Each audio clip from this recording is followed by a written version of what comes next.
There is a significant shortage of cybersecurity professionals worldwide in the current job market, with an estimated 3.4 million vacant positions globally.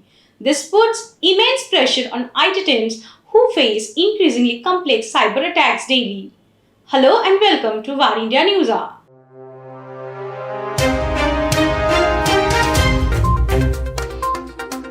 Cybercriminals are becoming more sophisticated and are constantly developing new methods of attack, making it increasingly challenging for businesses and governments to keep up.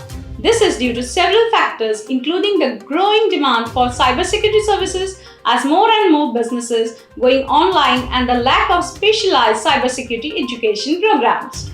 According to a report by a leading cybersecurity certification organization, the global shortage of cybersecurity professionals stood at 3.12 million in 2020, up from 2.93 million in 2018. This shortage is expected to grow to 4.7 million by 2023. The shortage of cybersecurity professionals is particularly acute in certain regions, such as Asia and the Middle East. In these regions, there is a lack of cybersecurity education and training programs, as well as a lack of government support for cybersecurity initiatives. In addition, cybercriminals often target small and medium-sized businesses that may not have the resources to hire a dedicated cybersecurity team, making them particularly vulnerable to attacks. It is important to note that governments can also play a role in encouraging more people to enter the cybersecurity field by offering scholarships, grants, and other incentives. The shortage of cybersecurity professionals is a concern for business and governments worldwide, as it leaves them vulnerable to cyber attacks. To address this issue, organizations are investing in cybersecurity training and education programs and are also partnering with universities to develop specialized cybersecurity degree programs. The Indian government has set up cybercrime cells in various cities across the country to investigate and prevent cybercrime. These cells work closely with law enforcement agencies to identify and prosecute cybercriminals. Let's look into today's headlines in Varindia. Google says phones with Exynos chips can be hacked with contact number. Google's bug hunting team, Project Zero, has identified around 18 security vulnerabilities affecting Exynos modems. A combination of these vulnerabilities that affect Exynos modems can allow a hacker to gain full control and access to a smartphone without the owner of the phone knowing about it. They just need the contact number of the owner of the smartphone. There are a number of devices that can become targets of hacks and attacks, according to Google's Project Zero. Jio services went temporarily down in Delhi-NCR on Sunday.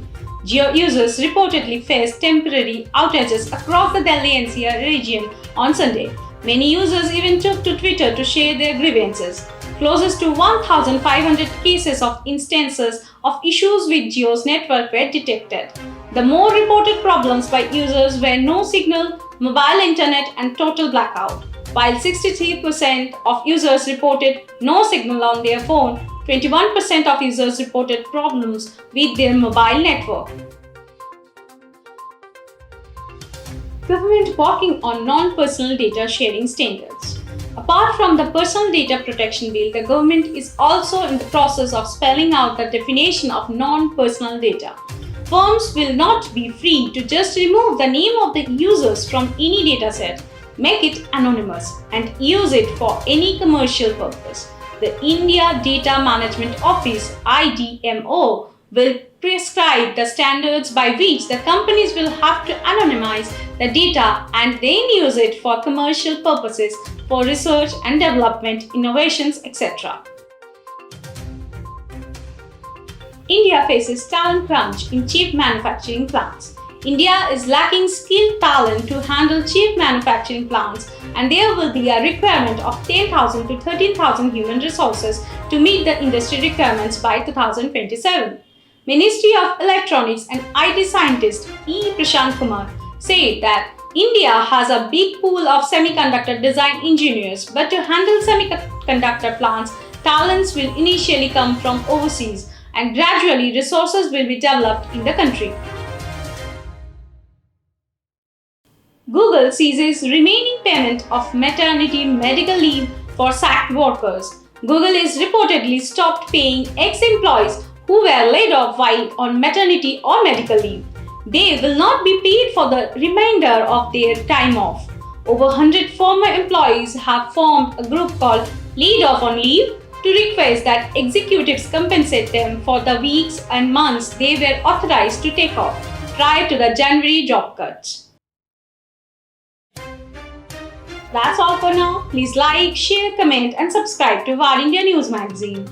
You can download the Varindia app from Google Play Store and Apple App Store for the latest news and updates. Stay tuned. Thank you.